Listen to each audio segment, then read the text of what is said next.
வந்துட்டு அதாவது ஒரு பெண்ணா வந்து நான் எப்பயுமே எல்லாம் நிறைய பேர் சொல்லுவாங்க, ஒரு பொண்ணுப்பா கல்யாணம் ஆயிடுச்சுன்னா ஹஸ்பண்ட் என்ன சொல்றாரோ அதான் கேட்கணும், நீ என்ன பெருசா சாதிக்க போற, இப்படி எல்லாம் சொல்லுவாங்க. நான் கல்யாணத்துக்கு முன்னாடி சின்ன பிள்ளையா இருக்கும்போது அப்ப நான் எல்லாருக்கிட்டையும் தைரியமா சொல்லுவேன், நான் தான், எப்பயுமே நான் தான். அது என்னோட வாழ்க்கை என் ஹஸ்பண்டை வச்சு கிடையாது, என்னை வச்சுதான் இருக்கு.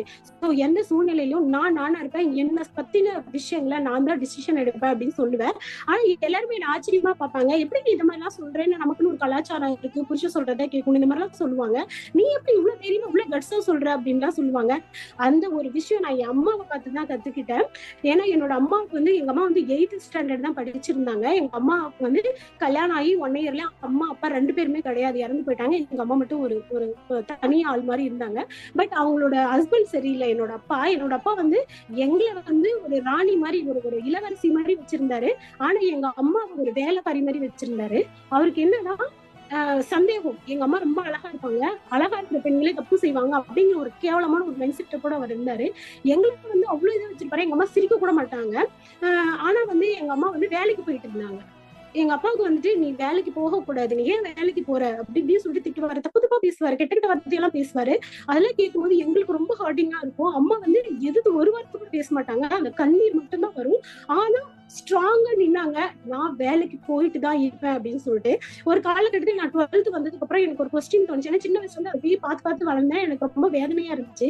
இந்த சண்டையை எப்படியா தீர்த்து வைக்கணும் அப்படின்னு சொல்லிட்டு நான் என்ன பண்ணேன்னா, அப்பா கிட்ட பேசினேன். அப்பா சொன்னாரு, உங்க அம்மா வேலைக்கு போறதாமா எனக்கு பிரச்சனை, வேலையை விட்டு நிக்க சொல்லுவேன். அப்பா கவர்மெண்ட் ஜாப்ல இருந்தாரு, நல்லா வச்சிருந்தாரு எங்களை, நல்லா எங்களுக்கு எந்த கஷ்டமும் தெரியாது, பண கஷ்டம்.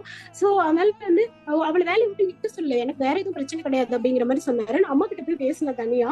அம்மா வேலைக்கு போறது, நீங்க வேலைக்கு போறதா பிரச்சனையா, ஏன் வேலைக்கு விட்டு நின்னுறீங்களா, ஏன் போறீங்க அப்படின்னு கேட்டேன். அப்ப அம்மா எங்கிட்ட ஒரு கொஸ்டின் கேட்டாங்க, இங்க பாருமா, உங்க அப்பாவோட மனநிலை பத்தி உனக்கு தெரியாது, நான் தப்பு செய்யல, நான் தைரியமா இருக்கேன், நான் அவர் சொல்ற வார்த்தைக்காக நான் பயப்பட தேவை கிடையாது. இன்னொரு விஷயம் என்ன சொல்றேன்னா, நான் வேலையை விட்டு நின்னா கூட இவர் சொல்றது இப்படிதான் சொல்லிட்டு இருப்பாரு. சோ அதனால நான் வேலையை விட்டு நிக்க மாட்டேன் அப்படின்னு சொன்னாங்க. ஏன் இவ்வளவு அடம் பிடிக்கிறீங்க அப்படின்னதுக்கு அம்மா சொன்ன அந்த ஒரு வார்த்தை தான் இன்னைக்கு வரைக்கும் என் மைண்ட்ல இருக்கு. என்ன சொன்னாங்கன்னா, எங்க அம்மாவுக்கு 13 வயசுலயே கல்யாணம் பண்ணி வச்சுட்டாங்க. நாங்க 6 பேர், 4 பெண் குழந்தைங்க, 2 பசங்க. அப்ப வந்து அம்மா சொன்னாங்க என்கிட்ட, அதுவும் அப்ப நான் +2 படிக்கும் போது என் பெரிய அக்காக்கு மேரேஜ் ஆயிடுச்சு. ஒரு பொண்ணுக்கு தான் எங்க அப்பா கல்யாணம் பண்ணி வச்சிருக்காரு. அப்ப நான் அம்மா கிட்ட கேட்கிறேன், ஏமா வேலையை விடுங்களா, இவ்வளவு அடம் பிடிக்கிறீங்க அப்படின்னு சொல்லும்போது அம்மா என்கிட்ட சொன்ன வார்த்தை என்னன்னா, எனக்கு இப்ப 35 வயசு தான் ஆகுது, இன்னைக்கு சூழ்நிலையிலேயே உங்க அப்பாவால என்னை வந்து பாத்துக்க முடியல, ஒவ்வொரு நாளும் நரகத்துலதான் நான் வாழ்ந்துட்டு இருக்கேன், இன்னும் எனக்கு 60 வயசு ஆகும்போது உங்க அப்பா என்னை பாத்துக்குவாரா, எனக்கு என்ன சோர்ஸ், நான் ஒவ்வொரு பிள்ளைங்க கிட்டையும் கையேந்தி என்னால நிக்க முடியாது. சோ இன்னைக்கு நான் வேலைக்கு போனேனாதான், அவர் வந்து அது ஒரு கவர்மெண்ட் ரிலேட்டட் வேலை தான், சோ அதனால பென்ஷன் வரும் அம்மாக்கு. சோ நான் 60 வயசுக்கு மேல நான் யாரு கையும், உங்க அப்பா கையை கூட நான் எதிர்பார்க்க கூடாதுன்னு நினைக்கிறேன்.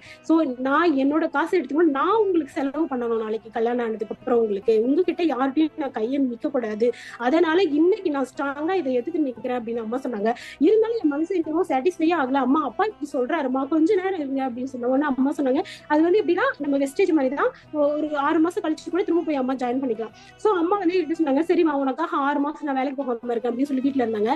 எங்க அம்மா தூங்கினா தப்பு, முழிச்சிருந்தா தப்பு, குளிச்சா தப்பு, ட்ரெஸ் மாத்தினா தப்பு, எல்லாத்துக்கும் சண்டை பார்த்தேன். அதுக்கப்புறம் நானே எங்க அம்மாவை, நீங்க வேலைக்கு போங்கம்மா, நீங்க சொன்னது 100% கரெக்ட் அப்படின்னு நான் சொல்லிட்டேன். சோ பெண்கள் ஒரு விஷயத்த நல்லா மைண்ட்ல வச்சுக்கணும். யாரா இருந்தாலும் ஒரு பொண்ணு வந்து பிளேம் பண்றாங்க, நீ இந்த வேலையை செய்யக்கூடாதுன்னு சொல்றாங்கன்னா, நீங்க செய்யாமே இருந்தாலும் அவங்க உங்களை விட மாட்டாங்க. சோ நம்ம கேரியர் நம்ம கையில. சோ அதனால தைரியமா இருந்தேன் நான், என் புருஷன் எப்படி எனக்கு அமைஞ்சாலும் பரவாயில்ல, நானே தான் இருப்பேன் அப்படின்னு சொல்லிட்டு இருந்தேன். அதுக்கப்புறமா எங்க அப்பா வந்து இவ்வளவு பேசினாருல, அவர் என்ன பண்ணாருன்னா, அடுத்து ஒரு 4-5 வருஷத்துல இறந்து போயிட்டாரு. சரிங்களா. அதுக்கப்புறம் அந்த ஃபேமிலியை எங்க அம்மா தான் எடுத்து நடத்தினாங்க. எங்க அம்மா அன்னைக்கு எங்க அப்பா பேச்சை கேட்டு வேலையை விட்டு நின்று இருந்தாங்க, ரிசைன் பண்ணியிருந்தாங்க அப்படின்னு சொன்னா, அதுக்கப்புறம் எங்க வாழ்க்கையே எல்லாம் 5 பிள்ளைங்க, எங்க அம்மா 6 பேரோட வாழ்க்கை மிகப்பெரிய கொஸ்டின் மார்க்ல தான் நின்று இருக்கும். சரிங்களா. அவர் கவர்மெண்ட் வேலையில இருந்தாலும் பென்ஷன் உடனே கிடைக்காதுங்க, உடனே எதுவுமே கிடைக்காது. நான் அவரோட பென்ஷன் நாங்க வாங்குறதுக்கே 4 வருஷம் ஆச்சு. ஓகேங்களா. அந்த 4 வருஷம் எங்களுக்கு யார் சாப்பாடு போட்டிருப்பா. சோ எங்க அம்மா தான் எங்களை காப்பாத்தினாங்க. அதுக்கப்புறம் நாங்க காலேஜ் எல்லாம் முடிச்சுட்டு வந்து நான் வேலைக்கு போய் என் ஃபேமிலியை பாத்துக்கிட்டேன். அதுக்கப்புறமா நான் மேரேஜ் ஆன உடனே என் ஹஸ்பண்ட் கிட்ட கேட்ட ஒரே கொஸ்டின் என்ன தெரியுங்களா, நான் இப்ப கல்யாணம் ஆனதுக்கு அப்புறம் நான் வேலைக்கு போலாமா போக கூடாது அப்படின்னு கேட்டேன். ஆனா எனக்கு கடவுள் ஒரு கதவை மூடினாரு. எங்க அப்பா எனக்கு சரியில்லை, ஆனா எங்க கணவர் வந்து எனக்கு கடவுள் மாதிரி கிடைச்சாரு. அவர் சொன்ன வார்த்தை என்னன்னா, உன் இஷ்டமா, உனக்கு வேலைக்கு போக இஷ்டமா இருந்தா போ, இல்லன்னா நீ வீட்டுல இரு, பட் உன்னை பத்திரமா பாத்துக்கிறது என்னோட வேலை, என்னோட கடமை அப்படி சொன்னாரு. அந்த வார்த்தையை கேட்டுட்டே நான் வந்து எனக்கு வேலைக்கு போறதே எனக்கு ஒரு வெறியாவே இல்லை, அப்படி விட்டுட்டேன் நான் அதோட. அதுக்கப்புறம் குழந்தைய பெத்துக்கிட்டேன்.